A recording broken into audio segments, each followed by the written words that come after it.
Friends, आज इस video में बात करेंगे LIC पॉलिसी निवेश प्लस प्लान नंबर 849 के संबंध में। यह एक यूनिट लिंक इंश्योरेंस प्लान है, यानी कि यह पॉलिसी शेयर मार्केट से संबंधित है और यह LIC को होने वाले लाभ में शामिल नहीं होती। और यह एक सिंगल प्रीमियम पॉलिसी है, यानी कि इसमें पॉलिसी लेते समय ही केवल एक बार ही प्रीमियम जमा किया जाता है और बार बार यानी कि सालाना या छमाही आधार पर इसमें कोई प्रीमियम जमा नहीं होता।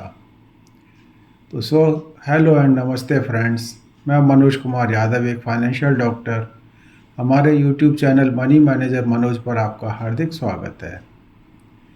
तो आइए अब हम इस पॉलिसी को विस्तार से जानते हैं और सबसे पहले बात करते हैं इस पॉलिसी की एलिजिबिलिटी कंडीशंस और अदर रेस्ट्रिक्शंस के संबंध में। सबसे पहले इसमें मिनिमम या मैक्सिमम बेसिक सम एश्योर्ड। तो फ्रेंड्स, इस पॉलिसी में बीमा धारक को पॉलिसी लेते समय दो ऑप्शन मिलते हैं। एक ऑप्शन है जिसमें बीमा धारक द्वारा जमा किए गए प्रीमियम का 1.25 गुना रिस्क कवर होता है और दूसरा ऑप्शन है उसमें बीमा धारक द्वारा जमा किए गए प्रीमियम का 10 गुने के बराबर रिस्क कवर मिलता है। तो यह बीमा धारक के पास में ऑप्शन होता है कि वह कौन सा ऑप्शन इसमें से लेता है। फिर बात करते हैं मिनिमम एज एट एंट्री, यानी कि इस पॉलिसी को लेने के लिए व्यक्ति की आयु 90 दिन होनी आवश्यक है और ऐसा ऑप्शन 1 और ऑप्शन 2 दोनों के लिए ही यह सुविधा उपलब्ध है। मैक्सिमम एज एट एंट्री, इसमें ऑप्शन 1 के अंतर्गत मैक्सिमम एज एट एंट्री जो होगी वो 70 साल होगी और ऑप्शन 2 में मैक्सिमम एज एट एंट्री 35 साल होगी। मिनिमम मैच्योरिटी एज, यानी कि मैच्योरिटी के समय पे बीमा धारक की आयु कम से कम 18 वर्ष पूर्ण होनी आवश्यक है। इसी प्रकार मैक्सिमम मैच्योरिटी एज ऑप्शन 1 के अंतर्गत 85 साल और ऑप्शन 2 के अंतर्गत 50 साल हो सकती है। पॉलिसी टर्म, इसमें ऑप्शन 1 के अंतर्गत बीमा धारक 10 साल से लेकर के 25 साल तक की अवधि की पॉलिसी ले सकता है, लेकिन ऑप्शन 2 के अंतर्गत पॉलिसी टर्म के लिए बीमा धारक की आयु देखी जाती है, यानी कि पॉलिसी लेते समय यदि बीमा धारक की आयु 25 वर्ष तक है तो वह 10 वर्ष से लेकर के 25 वर्ष की अवधि की पॉलिसी ले सकता है और यदि बीमा धारक की आयु 26 वर्ष से 30 वर्ष के बीच में है तो वह 10 साल से लेकर के 20 साल की अवधि की पॉलिसी ले सकता है। इसी प्रकार से यदि बीमा धारक की आयु पॉलिसी लेते समय 31 वर्ष से 35 वर्ष के बीच में है तो केवल 10 साल तक की ही पॉलिसी ली जा सकती है। प्रीमियम पेइंग टर्म, यानी कि यह पॉलिसी एक सिंगल प्रीमियम पॉलिसी है और बीमा पॉलिसी लेते समय ही केवल एक बार ही इसमें प्रीमियम जमा किया जाता है। मिनिमम प्रीमियम इसमें 1 लाख रुपए है। मैक्सिमम प्रीमियम, उसकी कोई भी लिमिट नहीं है और यह पॉलिसी 1 लाख से ऊपर के लिए 10,000 रुपये के मल्टीपल में ली जा सकती है। अब बात करते हैं इस पॉलिसी के बेनिफिट्स की। सबसे पहले डेथ बेनिफिट। डेथ बेनिफिट में हम देखते हैं कि यदि पॉलिसी है किसी बच्चे के नाम पर ली गई है तो बच्चे का रिस्क कवर चूँकि पॉलिसी लेने के 2 साल बाद या उसकी आयु 8 वर्ष पूरी होने के समय, इन दोनों में से जो भी पहले होगा तब से जो है रिस्क कवर शुरू होता है। तो यदि बीमा धारक की डेथ रिस्क कवर शुरू होने से पहले ही हो जाती है तो परिवार को या नॉमिनी को केवल फंड वैल्यू ही मिलती है। और यदि रिस्क कवर शुरू होने के पश्चात बीमा धारक की डेथ होती है तो उस कंडीशन में बेसिक सम एश्योर्ड या फंड वैल्यू इन दोनों को देखा जाएगा और इसमें से जो भी धनराशि अधिक होगी उसका भुगतान बीमा धारक के नॉमिनी को किया जाता है। Number 2, maturity benefit. तो मैच्योरिटी के समय पर बीमा धारक को इस पॉलिसी में उसकी फंड वैल्यू जो होगी उसका भुगतान किया जाता है। आइए अब हम इस पॉलिसी को एक एग्जाम्पल के माध्यम से समझ लेते हैं और यहाँ हम इस पहले एग्जाम्पल में पॉलिसी की मैच्योरिटी की बात करते हैं। तो यहाँ यह माना गया है कि एक व्यक्ति जिसकी आयु 25 वर्ष है और वह एक 25 वर्ष के लिए ही यह पॉलिसी लेता है जिसमें प्रीमियम उसने 5 लाख रुपए जमा किया है और ग्रोथ फंड उसने लिया हुआ है। अब इस दशा में अगर हम देखेंगे यदि बीमा धारक ने ऑप्शन 1 लिया है तो उसका रिस्क कवर हो जाएगा प्रीमियम का 1.25 गुना, यानी कि 5 लाख रुपए प्रीमियम है तो 6.25 लाख रुपए उसका रिस्क कवर होगा। और यदि ऑप्शन 2 लेता है तो उसका रिस्क कवर 50 लाख रुपए हो जाएगा। अभी हम देखते हैं कि यदि क्योंकि यह पॉलिसी शेयर मार्केट से संबंधित है तो रिटर्न कुछ भी हो सकते हैं। तो यहाँ हम सबसे पहले लेते हैं कि यदि 10% सालाना के हिसाब से रिटर्न उसको आते हैं और ऑप्शन 1 के अंतर्गत उसकी जो मैच्योरिटी बनेगी वो लगभग 37,74,000 रुपये के करीब बनेगी। और यहीं यदि ऑप्शन 2 लिया हुआ होता उसने तो उसकी मैच्योरिटी करीब 31,56,000 रुपये बनती। इसी प्रकार से यदि रिटर्न हम मान लेते हैं कि 8% के आते हैं, उस दशा में ऑप्शन 1 के अंतर्गत उसकी मैच्योरिटी लगभग 24,32,000 रुपये होगी और ऑप्शन 2 के अंतर्गत उसकी मैच्योरिटी 19,08,000 रुपये के आसपास हो सकती है। इसी प्रकार से यदि कोई भी बहुत ज़्यादा विषम परिस्थितियां हों और यह मान लिया जाए कि शेयर मार्केट में बहुत ज़्यादा उथल पुथल रही और कुछ अच्छे रिटर्न नहीं मिले और केवल 4% के ही रिटर्न आते हैं, उस दशा में ऑप्शन 1 के अंतर्गत उसकी मैच्योरिटी 10,12,000 रुपये और ऑप्शन 2 के अंतर्गत उसकी मैच्योरिटी करीब 6,31,000 रुपये होगी। फ्रेंड्स, यहाँ अब हम समझते हैं कि ऑप्शन 1 के अंतर्गत उसकी मैच्योरिटी ज़्यादा क्यों आ रही है और ऑप्शन 2 के अंतर्गत उसकी मैच्योरिटी कम क्यों है। तो ऐसा इसलिए है क्योंकि ऑप्शन 1 के अंतर्गत उसका जो रिस्क कवर है वो केवल 6.25 लाख रुपए का है और ऑप्शन 2 में रिस्क कवर उसका 50 लाख रुपए का है। तो यहाँ ऑप्शन 2 के अंतर्गत उसका 50 लाख रुपए का रिस्क कवर होने की वजह से मॉर्टेलिटी चार्जेस अधिक कटेंगे, इस वजह से उसका रिटर्न ऑप्शन 2 के अंतर्गत कम हो जाता है। आइए अब हम इसको एक दूसरे एग्जाम्पल के रूप में देख लेते हैं और यहाँ यह मान लिया जाता है कि पॉलिसी की मैच्योरिटी से पहले ही यदि बीमा धारक की डेथ हो जाती है तो उस दशा में उसके नॉमिनी को भुगतान किस तरीके से किया जाएगा। तो यहाँ भी हमने यही माना है कि एक व्यक्ति जिसकी आयु 25 वर्ष है और वह यह पॉलिसी 25 वर्ष के लिए ही लेता है और यहाँ भी उसने 5 लाख रुपए का प्रीमियम दिया हुआ है और ग्रोथ फंड में उसने अपना पैसा लगाया है। अभी हम इसमें एक ही एग्जांपल में देख लेंगे कि यदि ऑप्शन 1 उसने लिया है तब उसके नॉमिनी को किस तरीके से भुगतान होगा और यदि वह ऑप्शन 2 लेता तो किस तरीके से भुगतान होगा। तो चूँकि डेथ पॉलिसी की मैच्योरिटी से पहले ही हमने मान ली है तो इस पॉलिसी में बीमा धारक या उसके परिवार को मैच्योरिटी कुछ नहीं मिलेगी। अब ये हम यह मानते हैं कि ऑप्शन 1 के अंतर्गत सबसे पहले हम ले लेते हैं, और 10 साल के बाद बीमा धारक की मृत्यु हो जाती है।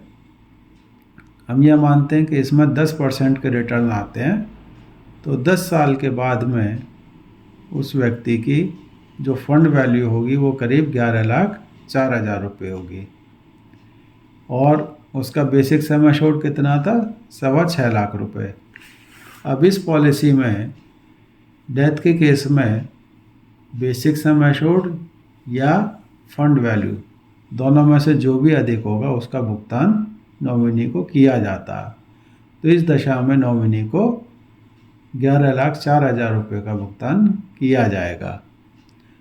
और यदि बीमा धारक की डेथ एक्सीडेंट में हो जाती है और बीमा धारक ने यह राइडर भी लिया हुआ होता, तो उस दशा में 6,25,000 रुपये का अतिरिक्त भुगतान नॉमिनी को कर दिया जाएगा।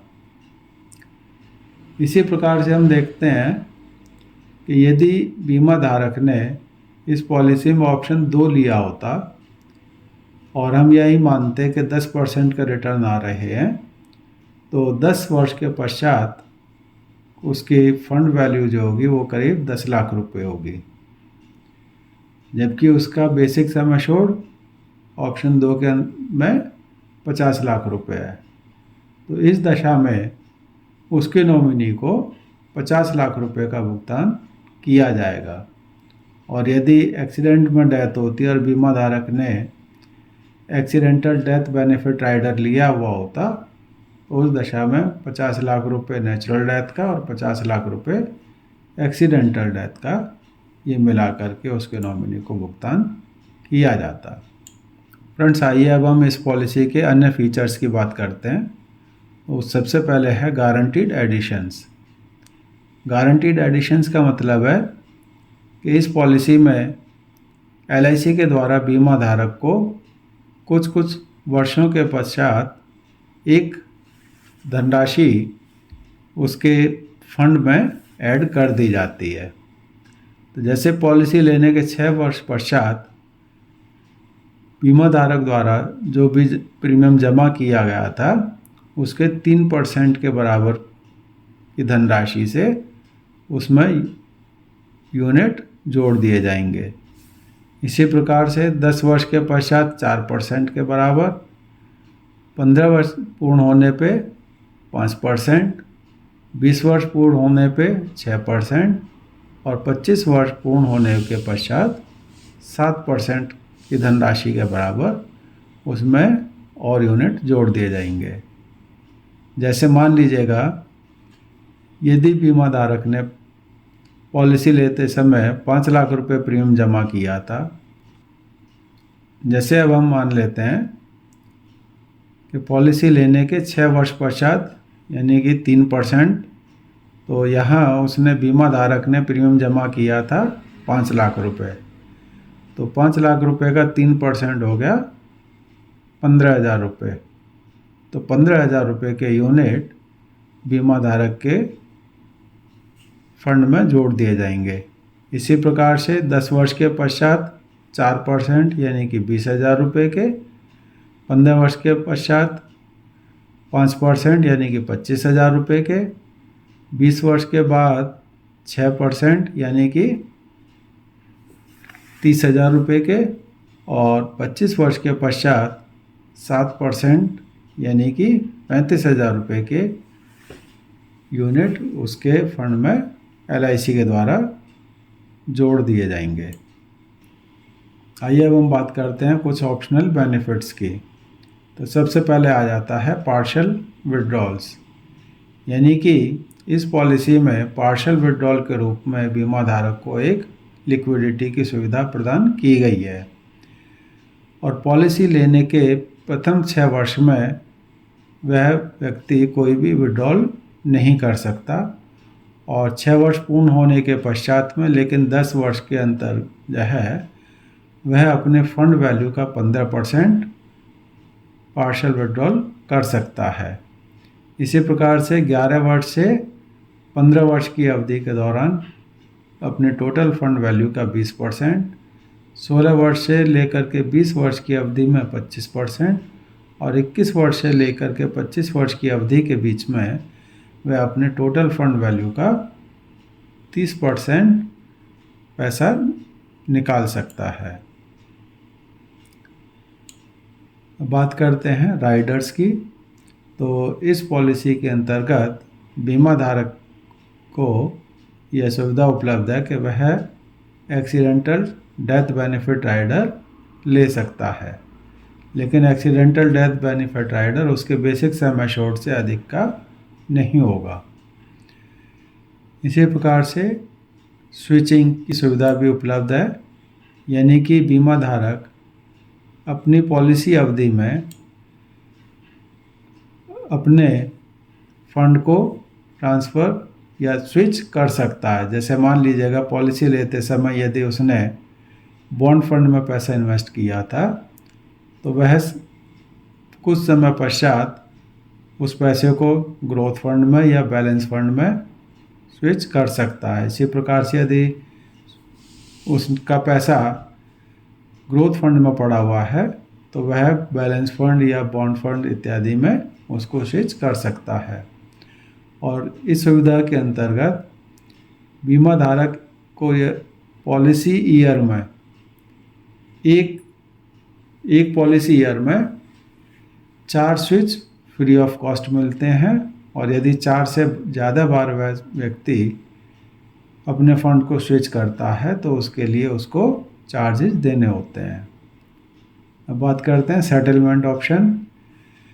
तो इसके अंतर्गत बीमा धारक को यह सुविधा उपलब्ध है कि सेटलमेंट के ऑप्शन के अंतर्गत यदि उसकी डेथ हो जाती है तो उसके नॉमिनी को एक मुश्त भुगतान ना हो करके उसका भुगतान किस्तों में हो सकता है और यह अधिकतम 5 वर्ष की किस्तों में भुगतान किया जा सकता है।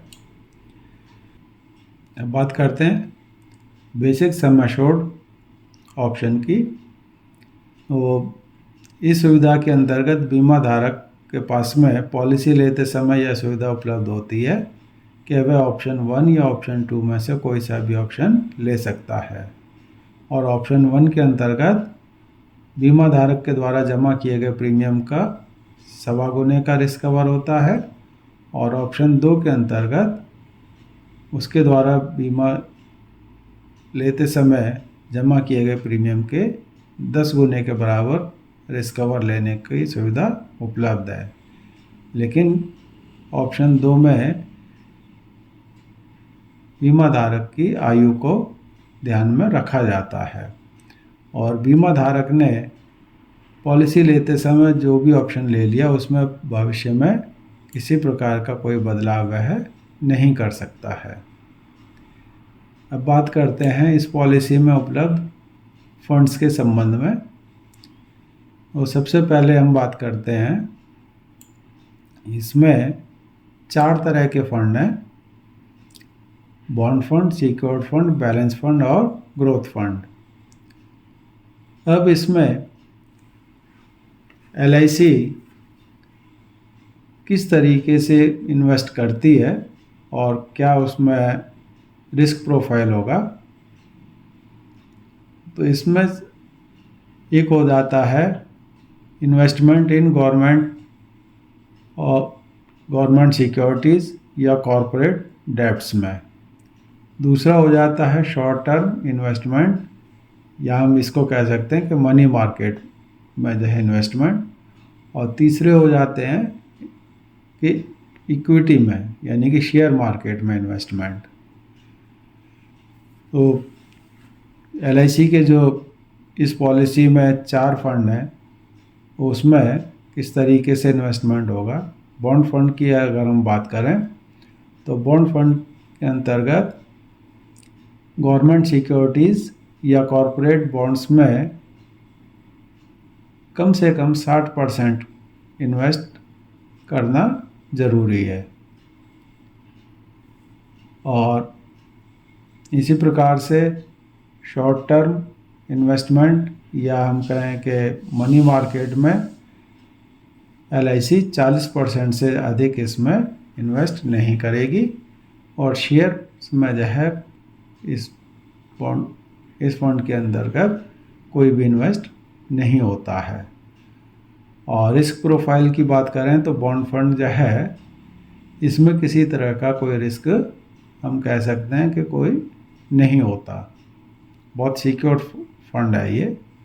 इसी तरीके से सिक्योर्ड फंड की अगर हम बात करें तो इसमें गवर्नमेंट सिक्योरिटीज़ या कॉरपोरेट डेब्ट्स में 45% से लेकर के 85% तक का इन्वेस्टमेंट होता है और किसी भी दशा में मनी मार्केट में 40% से अधिक का इन्वेस्ट नहीं होगा और इस फंड के अंतर्गत शेयर मार्केट में कम से कम 15% और अधिकतम 55% का जो है इन्वेस्ट LIC कर सकती है। तो इसमें अगर रिस्क प्रोफाइल की हम बात करें तो यह लोअर टू मीडियम रिस्क इसमें होता है। तीसरा है इसमें बैलेंस फंड। बैलेंस फंड में गवर्नमेंट सिक्योरिटीज़ या कॉरपोरेट डेब्ट्स में कम से कम 30% और अधिकतम 70% का भुगतान इन्वेस्ट किया जाता है और मनी मार्केट में किसी भी अवधि में 40% से अधिक का इन्वेस्ट नहीं किया जा सकता और शेयर मार्केट में इस फंड के अंतर्गत कम से कम 30% और अधिकतम 70% तक का इन्वेस्ट किया जा सकता है।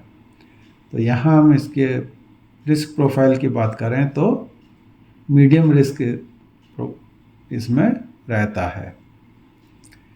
अब बात करते हैं ग्रोथ फंड की।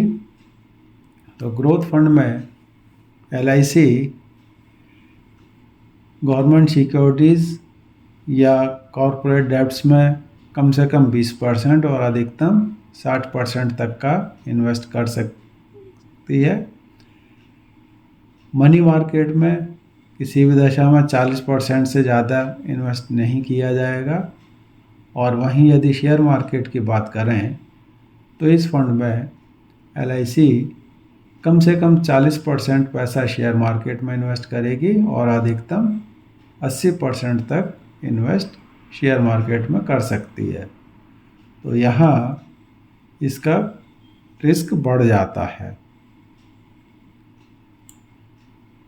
अब बात करते हैं इस पॉलिसी के अंतर्गत लगने वाले चार्जेस के संबंध में। सबसे पहले प्रीमियम एलोकेशन चार्जेस। और जब भी बीमा धारक कोई पॉलिसी यूलिप प्लान लेता है या निवेश प्लस की अगर हम बात करें तो पॉलिसी लेते समय यह चार्ज लगता है और यदि वह किसी एजेंट के माध्यम से या बैंक के माध्यम से पॉलिसी लेता है तो उसके द्वारा जमा किए गए प्रीमियम पर 3.30% एलोकेशन चार्जेस होगा और यदि वह ऑनलाइन यह पॉलिसी परचेज करता है तो 1.5% का इसमें एलोकेशन चार्जेस होंगे। इसी प्रकार से दूसरा आ जाता है मोर्टेलिटी चार्जेस। मोर्टेलिटी चार्जेस यानी कि रिस्क कवर के चार्जेस। रिस्क कवर मीन्स कि उसने जो भी इंश्योरेंस लिया है उसके चार्जेस। फिर आ जाता है एक्सीडेंट बेनिफिट चार्जेस, यानी कि अगर उसने एक्सीडेंटल डेथ बेनिफिट राइडर लिया है तो उसके भी चार्जेस इसमें जो है कटेंगे और यह 40 पैसे पर 1000 पर ईयर के हिसाब से चार्जेस है इसका। इसी प्रकार से अदर चार्जेस में fund management charges, switching charges, यानी कि अगर बीमा धारक एक पॉलिसी ईयर में 4 से अधिक जो है स्विच करता है तो उस पर चार्जेस लगेंगे। इसी प्रकार से पार्शियल विड्रॉल चार्जेस, अगर बीमा धारक पार्शियल विड्रॉल करता है तब जो है उसको चार्जेस देने होते हैं। डिसकंटिन्यूएंस चार्जेस, अगर पॉलिसी डिसकंटिन्यू हो जाती है तब भी चार्जेस लगेंगे। टैक्स चार्जेस, इसी प्रकार से मिसलिनियस चार्जेस, और फिर हम बात करते हैं राइट टू रिवाइज चार्जेस, यानी कि LIC के पास में राइट है कि वह भविष्य में अब ये चार्जेस कम या ज़्यादा कर सकती है। अब बात करते हैं हम इसमें पॉलिसी की सरेंडर की। तो यह पॉलिसी लेने के पश्चात बीमा धारक इस पॉलिसी को कभी भी सरेंडर कर सकता है। लेकिन यहाँ यह ध्यान देने योग्य बात है कि बीमा धारक को जो पैसा मिलेगा वो पॉलिसी लेने के कम से कम 5 वर्ष के पश्चात ही मिलेगा। यानी कि यदि बीमा धारक ने पॉलिसी लेने के 1 साल, 2 साल, 4 साल बाद अगर पॉलिसी सरेंडर कर भी दी है तो उसका पैसा वहीं LIC में होल्ड कर दिया जाएगा, और जब 5 वर्ष पूर्ण हो जाएंगे पॉलिसी लिए हुए, उसके पश्चात उसको भुगतान किया जाएगा।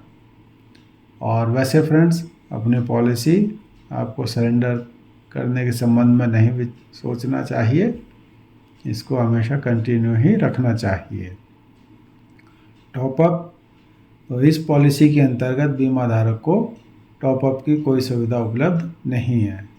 लोन, इसी प्रकार से इस पॉलिसी में लोन की सुविधा भी नहीं होती है, इसमें पार्शियल विड्रॉल की सुविधा होती है।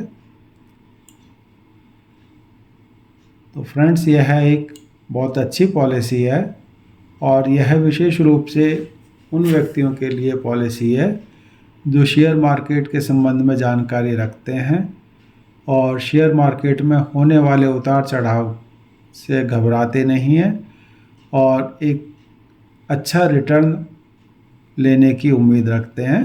तो उन व्यक्तियों को यह पॉलिसी अवश्य लेनी चाहिए। तो फ्रेंड्स, यह पॉलिसी लेने के लिए आप यह वीडियो भेजने वाले को या अपने किसी भी LIC एजेंट को कॉल करके बुला सकते हैं, और उसके माध्यम से यह पॉलिसी आप ले सकते हैं। फ्रेंड्स, यदि आपको हमारा यह वीडियो पसंद आया हो तो इसको लाइक, सब्सक्राइब और शेयर करना ना भूलें, और साथ में बेल आइकॉन भी ज़रूर दबाएं, जिससे कि हमारे आने वाले हर वीडियो की जानकारी आपको समय से मिलती रहे। धन्यवाद।